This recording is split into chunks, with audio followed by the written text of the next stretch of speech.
Today we will explore one of the most fascinating and enigmatic beliefs in human history: why mirrors were seen as extremely dangerous objects during the Middle Ages.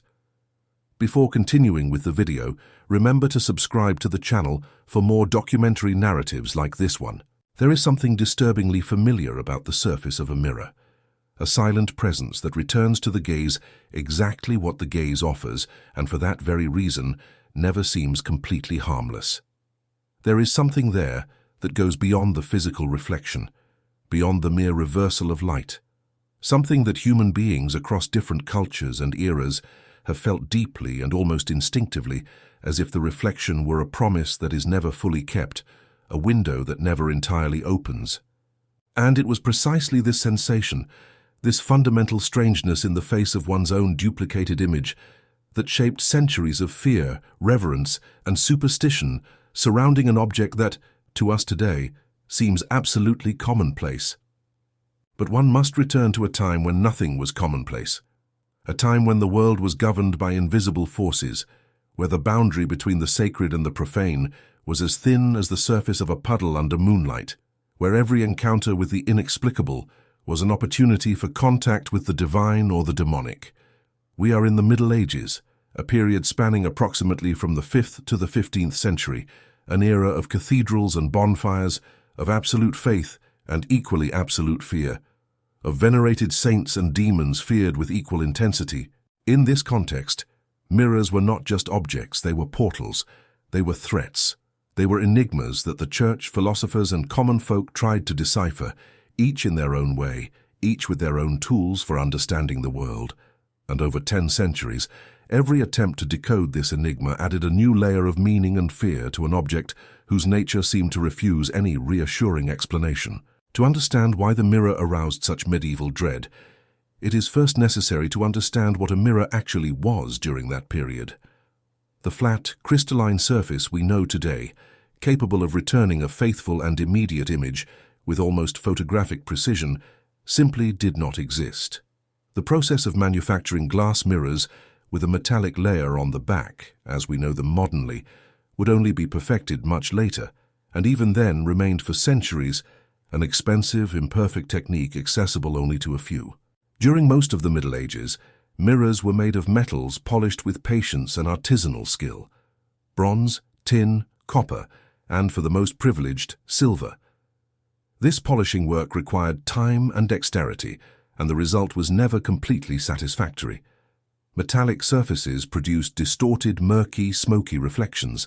The image they returned was not sharp, it was a shadow of itself, a deformed and imprecise version of the face that leaned over it. Proportions could be wrong, colors faded, contours blurred like in a poorly remembered dream upon waking. It is fundamental to imagine the psychological impact of this experience. For the overwhelming majority of people living in the Middle Ages, especially the peasants who made up the bulk of the European population, the opportunity to see their own face clearly and in detail was extremely rare. There were no mirrors accessible to the common people. What existed were puddles, springs, metal basins, surfaces reflective by nature or chance, all imperfect, all returning unstable and transitory images. The very idea of contemplating oneself with precision was practically unknown to most medieval people. And when the metallic mirror did appear, what it showed did not reassure. It showed something vaguely similar to the imagined face, but different, distorted, with a strange quality that seemed to belong to another plane of existence. This being looking back from the polished surface, this imprecise and silent double, who was it? Was it the person themselves? Was it their shadow? Was it their soul? Was it something that had been unintentionally summoned simply by the act of approaching that mysterious surface? These questions were not rhetorical for medieval people, they were genuine and terrifying. This visual imprecision was not interpreted as a technical defect, but as evidence of something much deeper. If the mirror did not show the face exactly, perhaps it was because there was something beyond the face that the mirror was trying to capture or hide. The distorted image was not considered a manufacturing problem, but a poorly polished window into another dimension, an imperfect opening between the world of the living and some other plane whose presence medieval people felt constantly and disturbingly. The Middle Ages inherited a long tradition of reflection and myth from the ancient world. The Greeks had already crafted powerful stories around the idea of seeing one's own image. The myth of Narciso, the youth who fell in love with his own reflection in a spring and perished unable to pull himself away from that image which would never return his embraces, was not just a story of vanity. It was a profound warning about the dangers of contemplating oneself with too much intensity. The reflection seduced, the reflection trapped. The reflection could cost one's life, not metaphorically, but in an absolutely literal way within the logic of Greek myth. From Greece, these ideas traveled to Rome, and from Rome they reached the European medieval world transformed, reinterpreted, blended with Christian and folk traditions coming from multiple sources. What reached the Middle Ages was not a cohesive theory about the dangers of mirrors, but a set of diffuse fears, whispered stories, and beliefs passed down from generation to generation around the hearth. And in this broth of superstition and faith, the mirror found extraordinarily fertile ground to become something genuinely fearsome. One of the most deep-seated and persistent beliefs of the medieval period was that the mirror was capable of capturing the soul. Not metaphorically, not as a figure of speech, the men and women of the Middle Ages believed, with a conviction that for them was as real as the stone of the cathedral or the bread on the table, that the image reflected in the mirror was, in some way, an extension of the person's inner being. That the soul, that immaterial and divine essence that Christianity placed at the absolute center of human existence, could be seen, touched, and imprisoned by the reflective surface. This belief had roots in very ancient conceptions about the nature of the image and personal identity. In many pre-Christian European cultures, a person's image, be it a portrait, a shadow, or a reflection, was considered part of their vital essence. To destroy someone's image was a way to attack the person. To capture someone's image was a way to gain power over them. The mirror, as a device capable of capturing images, was therefore a machine for imprisoning essences, for retaining part of what made each human being unique and individual. This belief had immediate practical consequences that shaped the daily behavior of medieval people in concrete ways. When someone fell gravely ill, it was common for the mirrors in the house to be covered or turned to the wall. The logic was direct and terrifying within the medieval belief system. If the person was weakened by illness, their soul was also weakened, and a weakened soul was a vulnerable soul. The mirror, in that moment of extreme fragility, could trap that soul within its surface and prevent it from departing in peace toward the hereafter, or worse, allow some malevolent entity to approach and take advantage of the opening created by the illness and the reflection simultaneously. Death was the most delicate moment, heavily laden with protective rituals. When someone passed away, it was common practice throughout medieval Europe to cover all mirrors immediately without delay, as if every moment of hesitation represented an additional danger. The fear was twofold. There was the fear that the soul of the deceased, wandering through the familiar space before following its final path, would be imprisoned in the mirror and condemned to remain stuck between two worlds, in a state of spiritual limbo that Christian tradition considered one of the worst forms of existence imaginable. And there was the fear that the living, looking into the mirror at a moment so charged with supernatural presence, would see not just their own reflection, but something or someone beyond. This custom of covering mirrors during mourning did not disappear with the end of the Middle Ages or the advent of modernity. It survived for centuries in various European cultures and their descendants around the world, resisting the waves of rationalism and secularization that progressively transformed Western societies. Even today, it can be observed in certain religious traditions, especially in Orthodox Jewish communities, where the covering of mirrors during the mourning period called Shiva has roots stretching back to an antiquity lost on the horizon of history. The strength of these traditions reveals to what extent the medieval fear of mirrors touched something truly fundamental in human psychology. But the medieval fear of the mirror was not limited to moments of illness and death. There was a broader, everyday distrust that permeated the relationship of medieval people with any reflective surface, and this distrust came, in large part, from a source of authority that no inhabitant of medieval Europe could ignore: the Catholic Church itself. The Church's position regarding mirrors was complex and full of internal tensions. On one hand, Christian thinkers used the metaphor of the mirror extensively in their reflections on the relationship between the human and the divine. St. Paul, in his first epistle to the Corinthians, wrote that then we saw as through a mirror, darkly, but that later we would see face to face. The mirror as a metaphor for imperfect knowledge, for the partial vision that the human being has of divine truth, was a powerful image that medieval theologians explored with incessant creativity over the centuries. On the other hand, the mirror as a physical object was associated with vices that the Church condemned vehemently. Vanity was the sin most directly linked to the mirror. Contemplating one's own image with excessive admiration was considered a direct path to pride, to superbia, which medieval theologians placed among the most serious and insidious of capital sins. Moralizing treatises described the mirror as an instrument of female seduction, a tool with which women cultivated temptation. The woman before the mirror was a figure of double danger.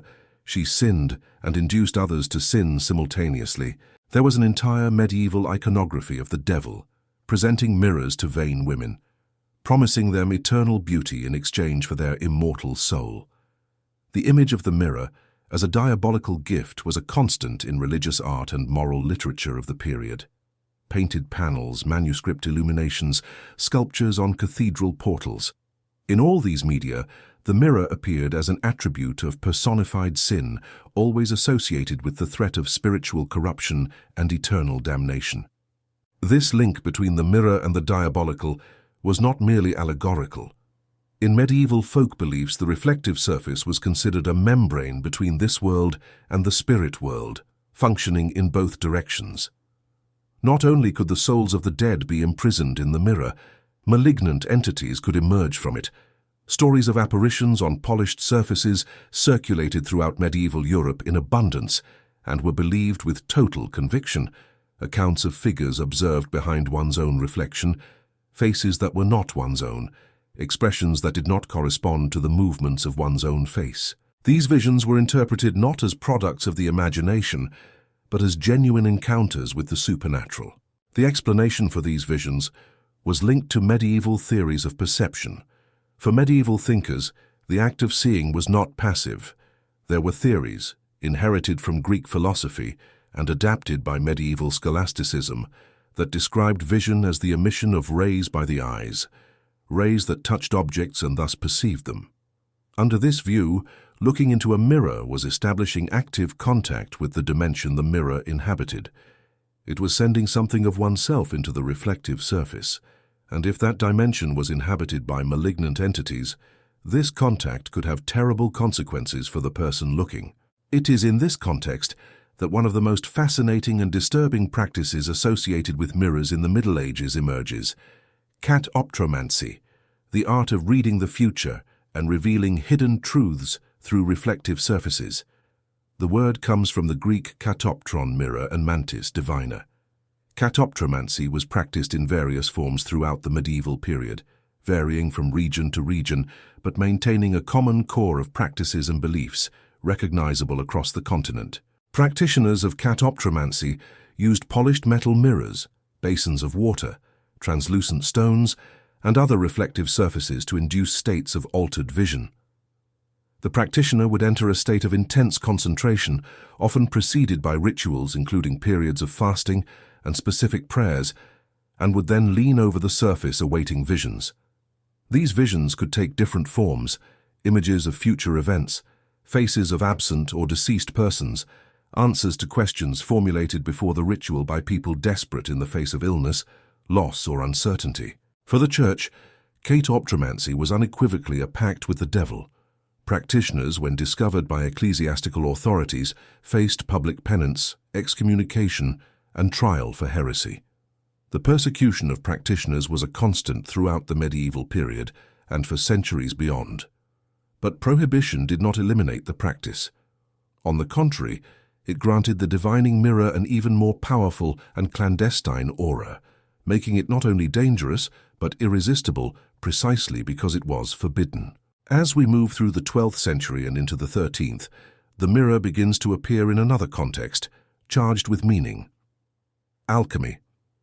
Medieval alchemists who sought to transform metals into gold and discover the elixir of eternal life had a deep and symbolic relationship with mirrors and reflective surfaces. For them, the mirror was an instrument of higher-order revelation. It revealed not just superficial images, but hidden truths about the nature of matter and the processes of transformation that were the heart of all alchemical investigation. Medieval alchemy mixed elements we would recognize as proto-chemistry with philosophy, astrology, and mysticism. In their texts written in ciphered language, mirrors appeared as symbols of transformation, the mirror that showed not just what was, but what could be. Alchemists also used polished surfaces in practical ways to concentrate sunlight and create optical effects that others would interpret as evidence of supernatural powers. What for the alchemist was careful experimentation was, for the outside observer, undeniable sorcery. And so it was that the mirror, an object so simple in its basic function of returning light, progressively became more laden with layers of meaning, fear, and fascination throughout the medieval centuries. Each generation added new stories, new fears, new associations. The reflective surface absorbed the collective imaginary of the time just as it absorbed light, transforming it, returning it modified, never exactly as it had arrived. Around the 13th century, a technological development began to alter people's relationship with mirrors. The production, in Venetian workshops and especially in Murano, of glass mirrors with metallic foil applied to the back. These mirrors produced much sharper and more stable reflections than traditional polished metal surfaces. This advancement could have dissipated some of the fear, but what happened was, in certain respects, the opposite. A sharper reflection was, in a way, more disturbing than a murky one. Seeing one's own face with perfect clarity, in a period when most people had never contemplated their own image with precision, was a potentially destabilizing experience. Who is this person looking at me from inside the mirror? Is it just my image, or is it something inhabiting the surface? These Venetian mirrors, extraordinarily expensive and laborious to produce, initially circulated only among aristocratic families and the high clergy. A high-quality mirror, during the 13th and 14th centuries, represented an investment comparable to that of elaborate works of art, and this extreme rarity granted the object a prestige that paradoxically coexisted with the fear it inspired. The wealthy desired mirrors and feared them at the same time, a contradiction that says much about human nature in any era. This ambiguous coexistence of desire and dread is one of the most revealing characteristics of the medieval relationship with mirrors. People wanted to see themselves, they wanted to contemplate their own image, and at the same time, they felt that this desire was dangerous, that it was precisely the kind of temptation the forces of evil used to bring souls closer to perdition. The mirror was the object of the sin of vanity, and yet no one could completely resist the impulse to look into it. The tension reveals something deep about human psychology. The human being is attracted precisely by what they fear. As we approach the end of the medieval period, during the 14th and 15th centuries, beliefs surrounding mirrors begin to intertwine with another tradition of fear gaining strength across Europe: the belief in vampires and other supernatural creatures that lived at the expense of the living. This belief, with deep roots in very ancient Slavic and Balkan folklore, spread and transformed as it moved across the continent, bringing a new dimension to the fear of the mirror that would last for centuries beyond the Middle Ages. One of the best-known characteristics of the vampire in European medieval folklore is the absence of a reflection. The vampire, being a creature whose soul was somehow corrupted or absent, did not appear in mirrors. The polished surface did not capture its image. This made the mirror paradoxically an instrument of protection and detection. If one suspected a person had become a supernatural creature, one only had to check if they produced a reflection. The absence of the image was incontestable proof of the being's supernatural nature. This belief fascinatingly connected the mirror to the spiritual world, reinforcing all other medieval beliefs about the reflective nature of the object.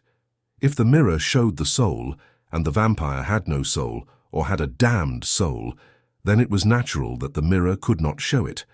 The mirror in this logic was not just a physical object that reflected light according to the laws of optics. It was a spiritual instrument that revealed or hid truths about inner nature, about the state of the soul, about the being's relationship with the divine world.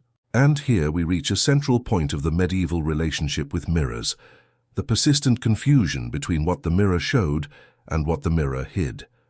For medieval men and women, the reflection was not just a physical image produced by the reflection of light. It was evidence, a proof. But at the same time it was suspicious, potentially deceptive, possibly manipulated by forces beyond human understanding. The mirror could lie, and it could lie in ways that only those initiated in the secrets of the supernatural could detect.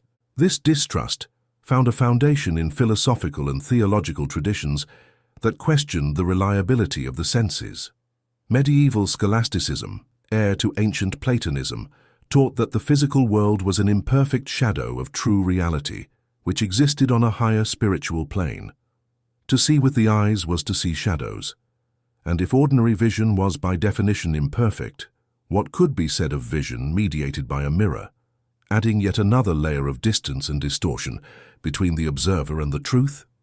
This philosophical distrust provided intellectual support and academic respectability to popular fears. As the 14th century progressed, bringing with it the unprecedented devastation of the Black Death, the relationship with mirrors gained another dimension of collective terror.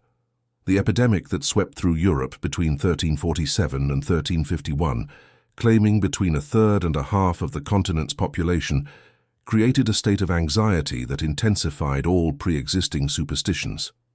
At a time when death visited houses and entire families in a matter of days, the practice of covering mirrors became more urgent than it had ever been. With so many dead in such a short time, so many souls departing simultaneously, the risk that mirrors would become saturated with supernatural presences seemed immediate and real. The Black Death also generated an explosion of iconography that would become characteristic of late medieval art: the dance of death, or danse macabre, the figure that led nobles and peasants, popes and children, rich and poor across the border between worlds, indifferent to human distinctions of class and power. In this iconography, the mirror sometimes appeared as a symbol of useless vanity in the face of the inevitability of death. The noble figure contemplating their own appearance while the presence of death approached from behind, invisible in the reflection but absolutely present in reality. The mirror did not protect from death. On the contrary, it distracted from its inevitability, creating an illusion of permanence and importance where there was none. By the 15th century, as the Middle Ages began to give way, slowly and not without resistance, to the first sparks of the Renaissance, the relationship with mirrors began to transform.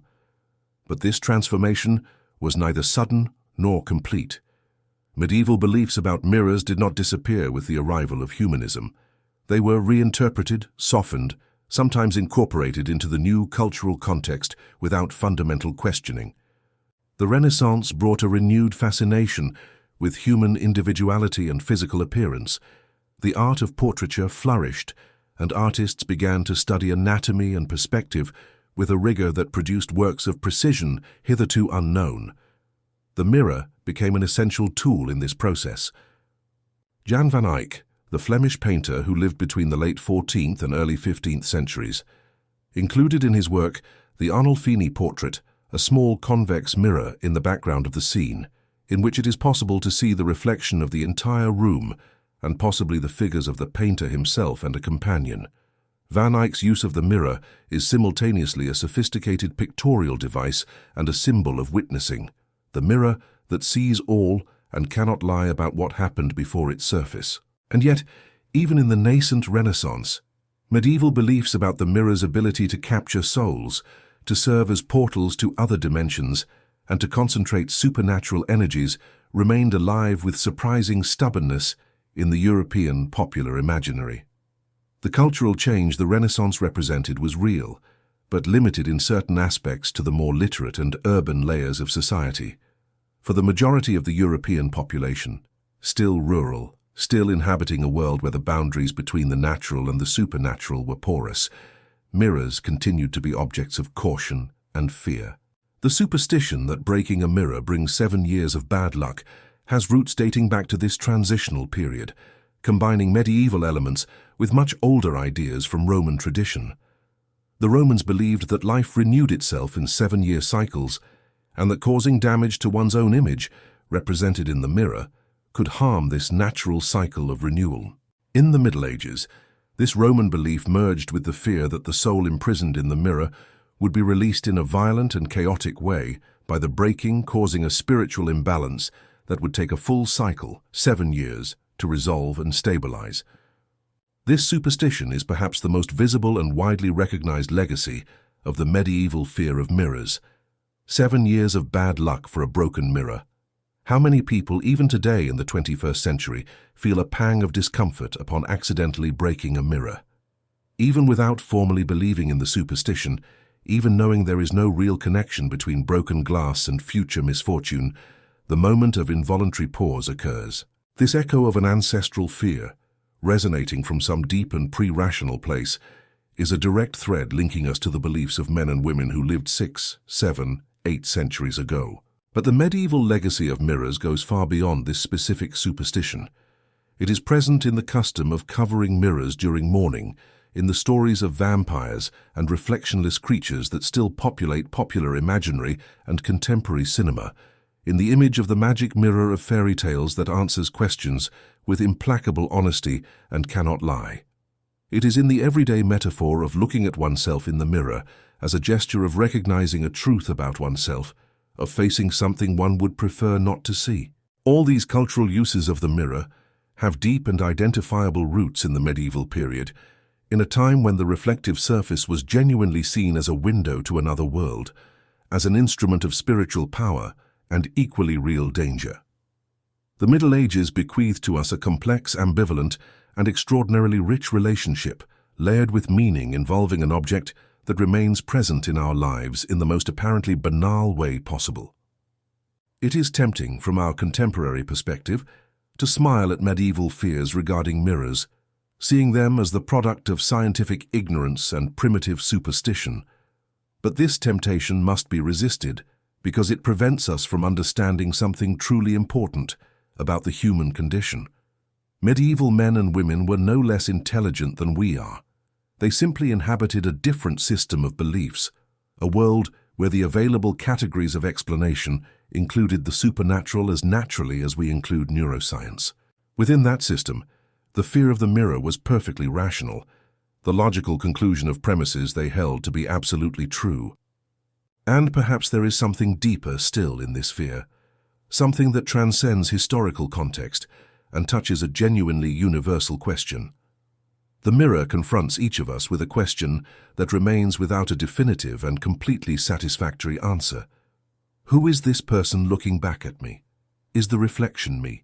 Or is it just an image of me, always slightly different from what I imagine myself to be, always showing an angle I never see without help, always one step behind the full perception I have of myself? This question, which medieval philosophers could not answer with the tools they possessed, and which modern science answers in a technically precise but existentially incomplete way for many, is the beating heart of the medieval fear of mirrors. Beneath all the superstition, all the iconography of the devil with a mirror, all the persecution of catoptromancy, there was a fundamental human question about identity, about the relationship between appearance and essence, about what we can know of ourselves, and what remains permanently hidden even when we look ourselves directly in the eye. And so, as we observe the reflection returned to us by the flat and precise surface of the modern mirror, perhaps it is worth pausing for a moment, asking, as medieval people asked with a genuine and deeply human fear, what is on the other side? Not because we believe in the answers they found, but because the question at its core is still the same. The being looking at us from inside the mirror still holds a mystery that no explanation has completely dissipated, continuing to return our gaze with a strange familiarity, as if it knew more about us than we are willing to acknowledge. We have reached the end of this crossing through the Middle Ages, and everything its mirrors contained, reflected, and hid. If this narrative made you pause before the next mirror you encounter, if it awakened in you that subtle vertigo of asking what the surface really sees, then it has fulfilled its truest purpose. The past is always closer than we imagine, and stories like this deserve to be heard, discussed, and shared. If you have come this far, you have already proven that you have the kind of curiosity that makes history live. Subscribe to the channel so as not to miss any of these journeys through time.